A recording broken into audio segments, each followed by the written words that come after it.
all need to make smart decisions with our money. The Long-Term Investor podcast shows you how by distilling complex financial matters into easily digestible lessons. And now, here's your host, Chief Investment Officer at PlanCorp and the author of Making Money Simple, Peter Lazaroff. Welcome to The Long-Term Investor, proud member of the Retirement Podcast Network.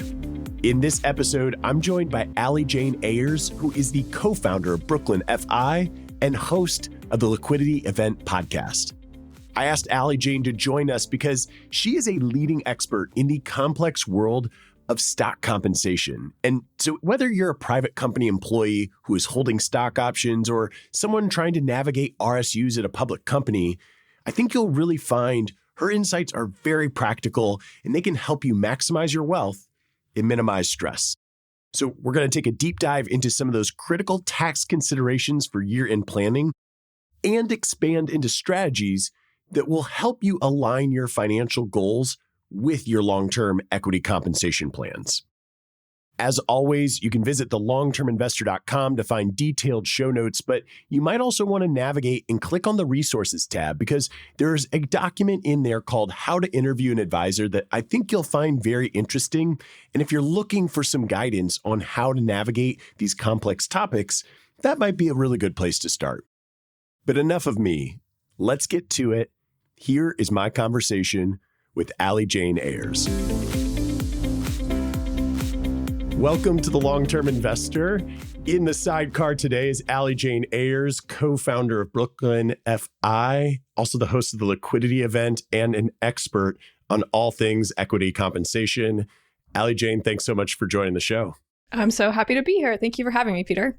Well, I told you in advance because this is a topic that I think I trip over a lot and listeners trip over a lot, that you're going to really help us sort some things out here when it comes to year-end planning. Maybe we can just start there. What do you feel like are some of the most important tax considerations for year-end planning with stock compensation? Yeah, so stock compensation, when we think about stock compensation, we have to think about taxes. And often people who are in the wonderful, privileged position of being compensated by both a salary and also stock in a private or public company, they have to think about taxes, right? So as we approach year end, the year's almost over, right? We're recording this in early December. Sorry guys, we're kind of out of time at this point. So what are things we can do before the year is over? My best advice for you, if you do have equity compensation, that's part of your compensation package, or you're married to someone who has equity compensation as part of their compensation package, is to do a tax projection, by which I mean, grab your pay stubs, figure out how much money you've made, if you've got rental properties, if you've got other investments, and just figure out what your income is for the year and figure out if you've paid in enough tax. Because the biggest, I don't even want to call it a mistake, but the biggest trip up I see our clients make is that they've sold stock, they've made some money, that's great, we've recognized some gains, that's fantastic, they've paid some tax on it, but they haven't paid enough tax because they have more income than they think. So my biggest advice is get a tax projection done. Even if you have RSUs, which is kind of like our most common type of equity compensation, meaning you're at a public company, you've got some shares vesting quarterly or monthly if they want to make you crazy, they're probably withholding some tax on that. But if you're in a state like New York or California, those are the two ones we see the most with the worst tax surprises. But we often see that you're actually not withholding enough tax on your regular investing shares. So even if you think you're doing everything right, you filled out all the paperwork, you checked all the right boxes, you could still be under withheld. Our clients in New York City, we see folks at the federal level being under withheld by almost 20% sometimes, which if you've sold 6 figures or even 7 figures of stock, that's going to be a pretty nasty tax surprise. So as we approach year end, just know where you're at. And once we have that information, right, once we know what our taxable income is going to be and how much we've actually withheld versus how much we might owe, then we can start to do some real planning. We can think about, are there charitable gifts we want to make? We can get really creative with charitable gifts and equity compensation. Are there additional contributions we can make to retirement accounts? Again, probably a little late in the year for that. Are we doing 529 plans for our kids to go to college or our nieces and nephews to go to college or ourselves to go to college? So anything we can kind of do in the tax space is what I'm going to recommend right now before the year closes. Yeah, we're definitely in tax projection season. I'm more investment focused within PlanCorp's practice, but I certainly sit in meetings where people are going through tax projections. And it's not like you can magically erase the tax liability, but I'm always surprised at the shock I see in people's eyes when we talk about accelerating income in a low income year or deferring it into future years or just generally eliminating surprises. And as you pointed out, people paying penalties simply because they didn't know what they've paid in or what they haven't paid in. It's just such low hanging fruit. You definitely should be asking your advisor for a tax projection. And with stock compensation, it gets complicated. And I think you would probably agree with me that it shouldn't be so much of a one-year thing as much as it should be a multi-year thing. How do you think about that when you're working with clients? Absolutely. Yeah, it's certainly multi-year. Very rarely do I see someone be able to exit a company in a year. In fact, when we see folks getting granted stock, there's often a one-year cliff, meaning they start working at a company and they don't actually even receive any of that stock as compensation until the 366th day of their employment, right? We call that a cliff. That's fun. It's like jumping off a cliff. It's like if you jump off this cliff, you might find a couple $1 million of compensation. That's cool. So the way we approach equity compensation planning is a multi-year strategy. And the first question I always ask my clients, I know the right answer, but I'm always curious to hear what they say, which is, how much of this company do you want to hold long-term? If you had $1 million of cash sitting on the sidelines, would you invest it all in this company? I realize that's two questions. Those are the first two questions I ask them. So that gives us a baseline, right? It gives us a baseline of what are the goals of this client? Do they really believe in the future of this company? Are they in it for the long run? Are they an executive where their compensation and their performance is actually going to be tied? The stock price performance, is that going to be tied to their compensation? How invested in this company should they be is a good question. And if you're not at that high level, you're not at that executive level, and you're a kind of rank and file employee, but you believe in the future of the company, you maybe have some inside information that you think is an advantage to everyone else who might not have that. I also want you to think about, how much of this do you want to hold long term? And usually you get this big grant when you first get hired. Do you want to hold 20% of that long term? I hope your company is the next Apple. I hope that for you.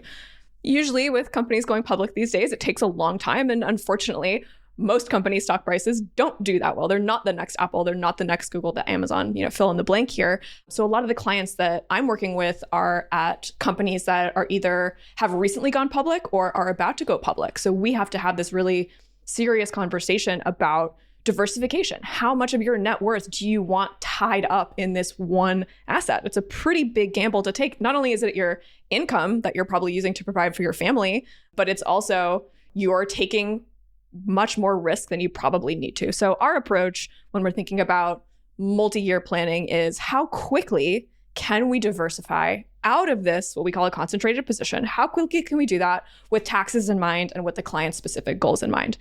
Also with equity compensation, we have all these crazy rules, which we don't really have to get into, but there's all these requirements about holding periods, just like a regular stock. If you buy a stock and you hold it for more than a year, you get better tax treatment. So we kind of have the same thing with certain types of equity compensation. So when I'm thinking about a new client walks in the door and they've got some equity and they've got some restricted stock units, some RSUs, they've got some stock options also, we're not just looking at what are we doing this week or this month or this year. We're looking at what is the 5-year plan for us to have you be in a position where you've extracted some wealth. That's the most important thing. Hopefully paid fewer taxes than you would have if you didn't work with a firm like ours. That's always our goal, right? Reduce taxes in any way we can. And also, I don't want this stock price to ruin your life, to take over your life. And this is a big threat that we see, which is, Peter, you work with lots of investors. Investing money in the stock market, it's hard, right? It goes up, it goes down. It can be a bit of a roller coaster. I'm sure you give your clients this advice, don't look at your portfolio every day. Don't do it. It would be better if you don't. It would be better if you just never looked at it for 30 years and then be happy with the results, right? 100%. Don't you wish you could say that to all your clients? That would be the dream. Unfortunately, when so much of your net worth as a holder of equity compensation is tied up in one company, how could you not check the stock price every day, right? And I bet the people you work with are talking about the stock price. You're in meetings. And like I said, maybe your literal compensation is tied to that performance of that stock price. So you're thinking about it all the time. I have had clients lose their minds basically over, this is so stressful. I'm going to have a heart attack. I can't have this, I'm working hard and I don't want one day to wake up and look at my portfolio and I can buy that $3 million house. And the next day we got to file for bankruptcy because that stock is worthless. So my goal is always to reduce kind of that roller coaster of equity compensation if I can. I wrote down something you just said, don't let that stock price ruin your life. And it's perfect because a lot of times I will admit, I think of people ruining their life from like a net worth statement perspective, just the likelihood of any individual stock experiencing a catastrophic loss is probably higher than most people realize. But kind of digging deeper, as you touch on, ruining your life where you're thinking about your company's stock price all the time and how distracting that can be. I do some financial wellness work with a company called Bright Plan, where I'm also the chief investment officer. And a lot of what we see, just how stress impacts your own productivity, your own mental health. And so this multi-year planning, I love that you take that approach where, number one, you want to extract wealth. And yes, we're trying to minimize taxes. We're probably trying to spread across tax impacts that you can maybe avoid a certain tax bracket over a couple of years. But then the other thing you said that stuck out to me that I don't think it's explored enough, one on my show or anywhere else, is you mentioned working with people pre-IPO at private companies. Let's kind of pull on that string a little bit. What do you feel like are the key considerations when deciding whether to exercise stock options when you're at a private company that maybe people haven't thought of before? Yes, and I love this question. So just to talk about myself for a little bit and how I wound up in this weird position of being one of the country's experts in equity compensation, which is so wild to me because if we had met 10 years ago, you would have found me interviewing bands and going to shows and writing album reviews. So I was a music journalist and I wrote books and I edited books. So that was my previous career before I found myself here running a wealth management firm. Life is twisty and turny. So here we are. But actually, the first time I learned about equity compensation was because I worked at a music tech company and I was running their online music magazine. And part of my compensation was incentive stock options. So that was really my first kind of foray into personal finance in general. I didn't even know what a Roth IRA was at that point. And someone handed me a stock option agreement. And I was like, well, I have no idea what this is. So I'm just going to file this in the drawer and worry about that later. So I have very firsthand experience in what does it mean to be granted equity? What does it mean to not understand it at all? And I actually ended up having a liquidity event from that music tech company. They went through an acquisition. I ended up exercising my stock options when I left the company, right? So to me, at like the baseline, when is the best time to exercise your options? Well, don't lose them. So if you're going to leave the job, whether because you're fired or you're laid off or you get a better job or you retire and you self-select out of leaving this company, that is a kind of like a no-brainer. Like, let's stop and make sure we exercise these options before we leave. Typically, you have 90 days to do that from your date of separation. Sometimes you can extend it. 90 days goes by real quickly, folks. So if you're thinking about leaving your company and you want to exercise those options, start thinking about it ahead of time. I have never seen it go very smoothly when someone wants to leave a company and exercise options. It just takes a long time. So that's the obvious answer. When do you exercise? When you're leaving the company. In a perfect world, if I could create the perfect equity timeline, but we do have clients like this where, and these are clients who have had 7-8 figure exits even before these companies go public, which is wild. This is when you're hired early days of the company, you're one of the first couple employees, you're probably granted incentive stock options or ISOs. They're just treated differently than other stock options. I don't want to get into the details, but they can be very valuable because if you play your cards right and you time it perfectly, you actually won't pay any income tax on them at all, which is pretty cool. So ideally, you get hired early on, or maybe you're the founder and you have incentive stock options. You exercise those options, meaning you buy them as soon as you get them, or within a year, or whenever you're able to do that. Maybe your company offers an early exercise. So if you just got hired at a new company that's still private, you might want to ask them if early exercise is available. That can be very valuable.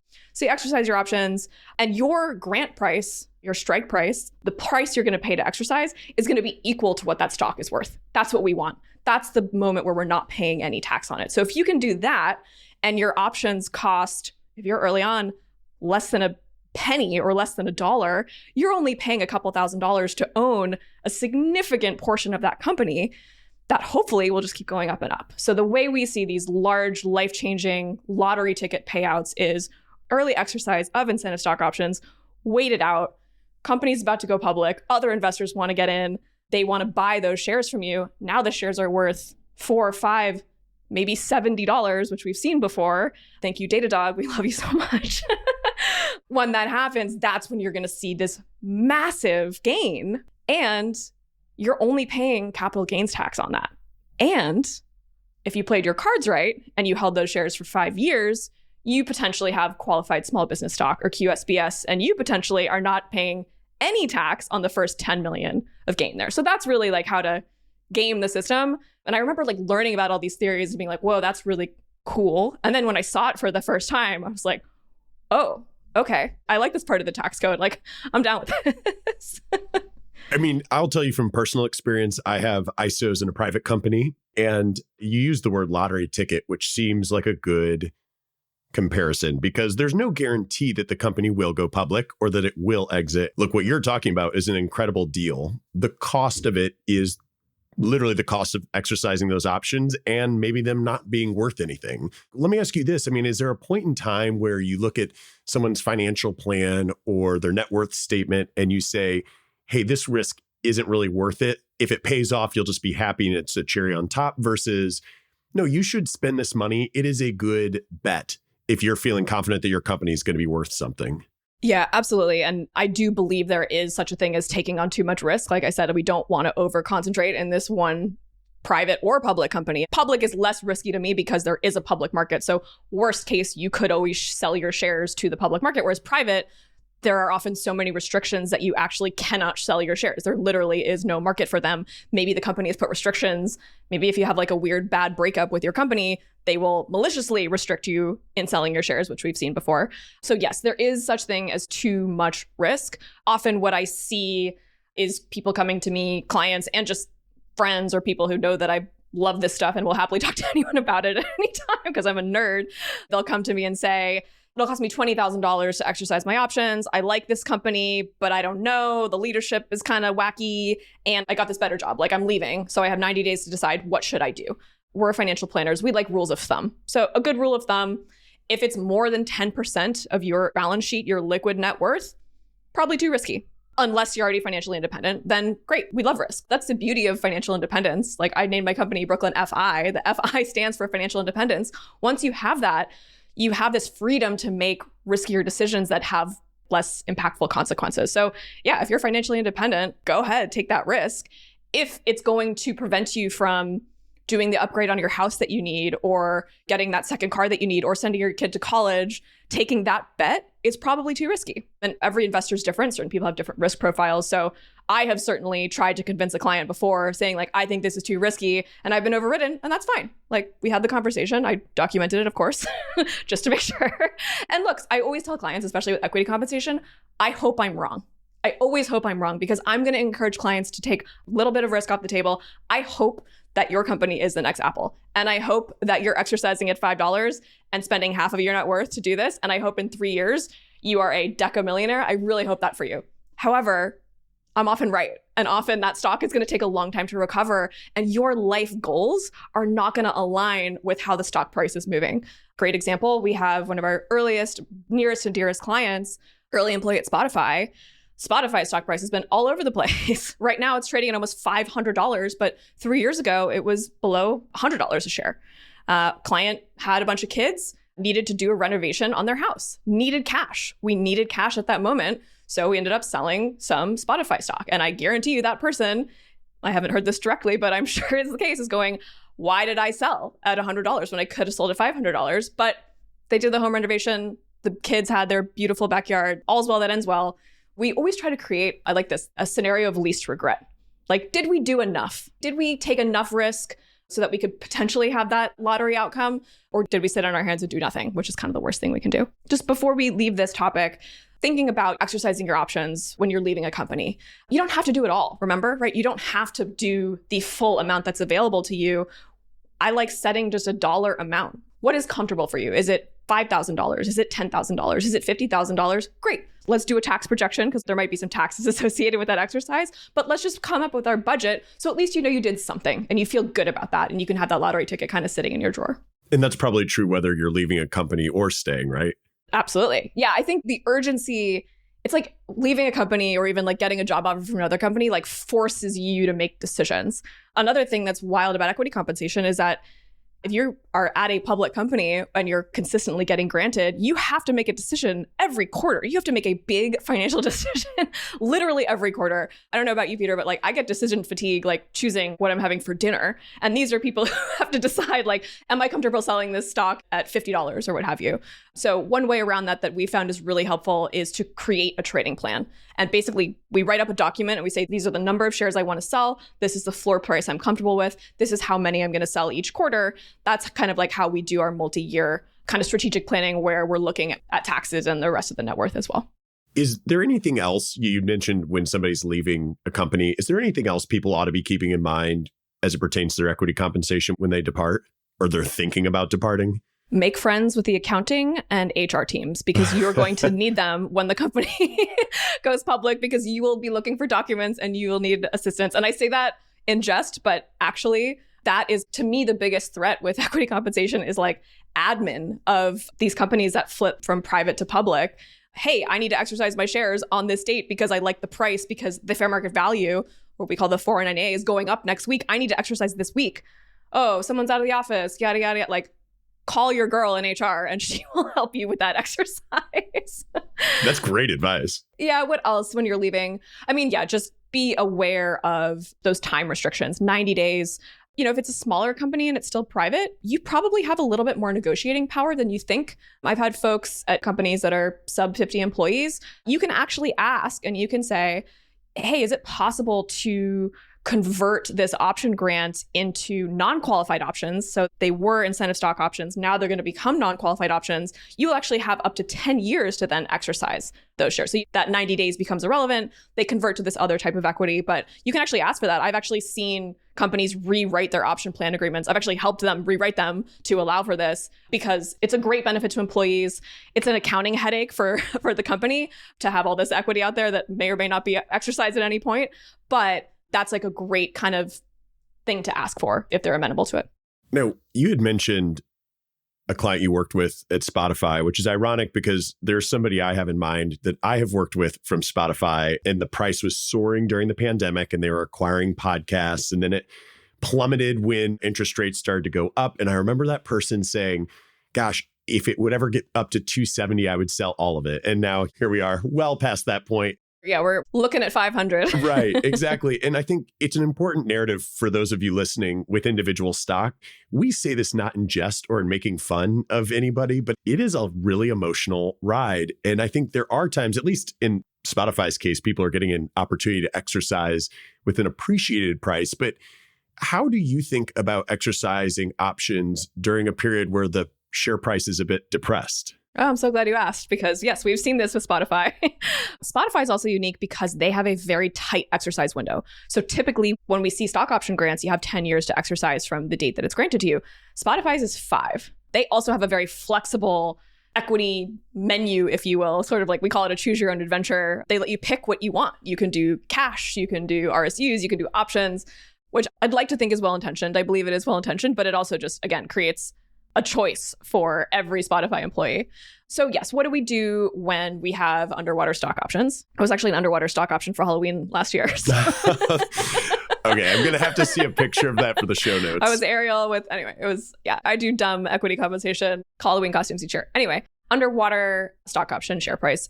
I do not like recommending that people exercise underwater options. Again, it's a risk question. You are basically taking one step backwards, especially if you already own a position in that company, you have other holdings. However, there are certain situations where our hand might be forced, like you're leaving the company and you will lose access to these options. Should you go ahead and should you concentrate more of your wealth in this company while you're overpaying for options and potentially paying taxes that you're not going to get back? I hate the financial planner axiom, like it depends, but that's a true case of it depends. Are you comfortable taking on this much risk? Are you okay with making an objectively bad decision, right? On paper, it's a bad decision. Like, why are you doing this? Sometimes we have to.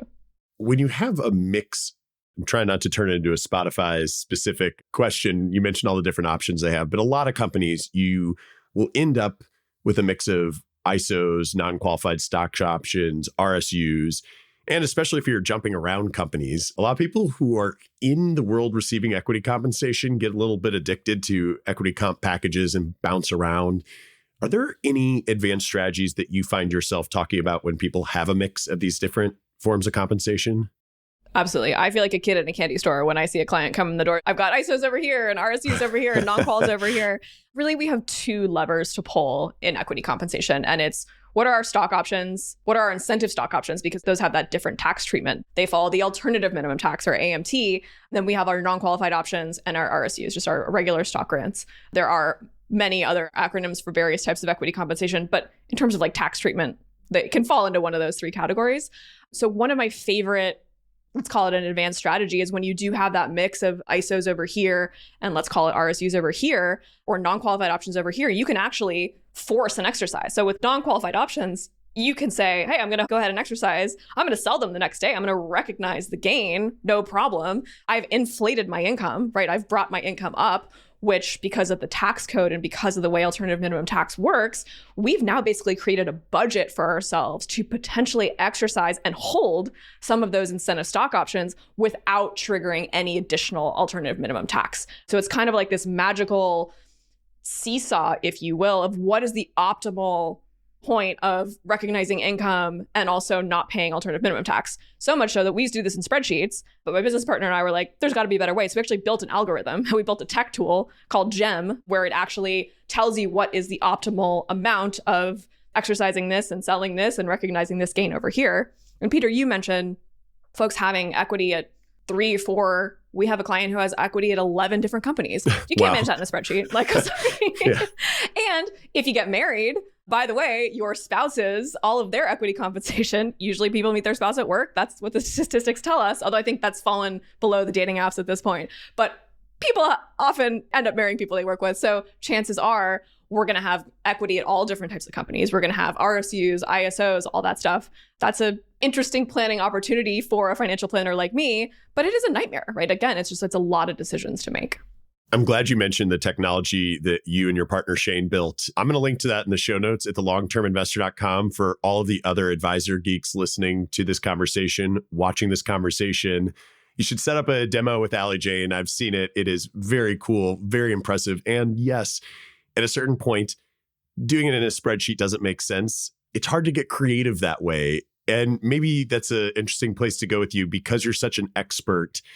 I wonder, are there any creative strategies for preserving the gains without triggering taxes immediately that you're able to talk to your clients about this time of year? I hate this question, Peter. I knew you were going to ask me this question. Make magic happen, please. That's what the clients want. I don't have a silver bullet. I don't have a magic wand, unfortunately. I have seen our clients be sold things like synthetic hedges. I think those are a great way for banks to increase their profits by selling you these contracts. I think when we're talking about trying to hedge against one individual stock, it's like an expensive way of just selling the damn stock. I think there are other ways to lessen the tax impact of a large gain. The most obvious one, which is the entire focus of our Brooklyn FI's investing strategy, is very aggressive and active tax loss harvesting. Starting from the moment you walk in the door as a client, we do our client onboarding. Do you have equity compensation? Okay, great. Let's flag that for our portfolio team because we need to do everything we can in your portfolio to generate, I guess we can call them synthetic, to generate actual losses in anticipation of having this gain in the future. And what a lot of people don't realize is that if you recognize a loss in your diversified investment portfolio, you can carry that loss forward as long as you want. You're limited each year by $3,000. But like, again, talking about if you check all the right boxes and we follow this optimal timeline, you become a client. We spend 3 or 4 years racking up hundreds of thousands of dollars of losses in your portfolio. When you do have that exit at the end, we get to knock off a lot of that because we've got this synthetic loss attached to your tax return. So to me, that's the most obvious valuable strategy. Unfortunately, it's not a silver bullet. We can't do that on December 2nd and just magically, make that gain disappear. If you're charitably inclined, one of my favorite strategies with equity compensation is to actually donate your appreciated securities. If you're an early Apple employee, congratulations. Never make a cash contribution ever again. Let's defer the gain to the 501c3. They don't have to pay taxes. You get the full value of the value of the stock today, and you never actually have to recognize that gain. So in the purest form, that's the best way to defer the gain. Obviously, you have to have the budget and the inclination to want to donate to charity in the first place, but I do like that strategy. If you have equity compensation and you're making cash charitable gifts, you need to call Allie Jane or myself right now. I feel like listeners of this show, viewers of this show, hear me talk all the time about the value of an advisor. Let's hear it in your words, particularly within the context of specializing in equity compensation. What do you see the benefit being? So have you ever seen the Titanic? The Titanic? Like the movie? Yeah. Actually, I'm really embarrassed to say I haven't. I'm like, anyway. I'm very familiar. You asked me like the most embarrassing cultural thing that I missed out on. I know the songs. I know Leonardo DiCaprio's in it, but yes, very familiar with the Titanic. So this might not work then, but anyway. But every single listener viewer is going to be familiar with whatever it is you're about to say. I'm going to try. Yes. So in the Titanic, there's this like beautiful like locket that like falls to the bottom of the ocean. I'm even familiar with You're familiar with that, yes. right? And you're familiar with the Britney Spears song, Oops, I Did It Again. And then he goes, well, baby, I went down and got it for you. Okay, so that's how I feel like as an advisor in equity compensation. Because what can happen sometimes, and this might sound crazy to your listeners, but I have seen this happen 4 times that I can think of right now, where someone in the past has exercised incentive stock options. Maybe they paid some taxes. They probably paid some taxes, and then they probably fired their accountant because they didn't like that they paid taxes and they assumed it was the accountant's fault. It was not the accountant's fault. You owed the taxes anyway. They fire their accountant. Then the next year, no equity compensation. No problem. They prepare their own taxes. What has happened is that they have forgotten their alternative minimum tax credit.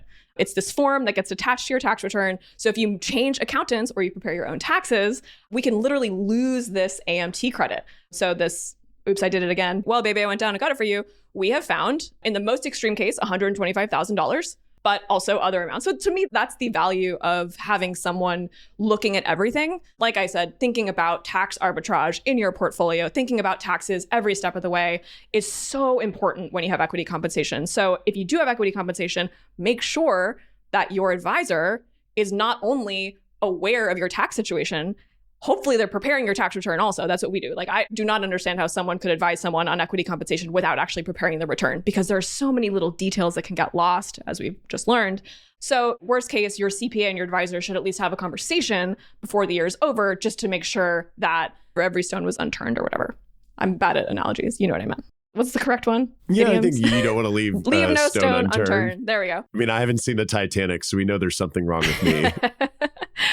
And, look, I think those are kind of the big ones. Tax, having someone who can walk you through this roller coaster. It is emotional having that partner who can say, yep, we've been through this before with hundreds of other clients. We know how this rodeo goes. Buckle up. We're going to help you through this. And when bad things happen, having that advisor go, oh, wow, you just got fired for cause. That's a big, huge problem in the equity compensation realm. By the way, we have the best equity compensation attorney we can refer you to make sure that we don't lose out on the millions of dollars that you're owed for your 5 years of service at this company. So it is kind of the Wild West. Equity compensation is new. A lot of the Microsoft kind of wrote a lot of the templates that every company uses now in terms of how big are these grants, who should get equity compensation. I think it used to be mostly founders and software engineers, but now it's kind of just standard. If you're an employee at a company that is VC funded, you've probably got a grant. I mean, I'm a great example of that. I was a music journalist and I had ISOs. Like, come on. We've reached like peak equity compensation. I talk to a lot of folks and I try to convince them to hire me. And I talk to a lot of software engineers who operate at such a high level of thought and analysis. I love when clients are smarter than me. That's my favorite. And they pull out their spreadsheets and I'll go like, wow, that's pretty good. You send that to me? But I really think like having a thought partner to get through this, to get to the other side and really zooming out, if you will, and thinking about like, what is the end goal here? What are we trying to do here?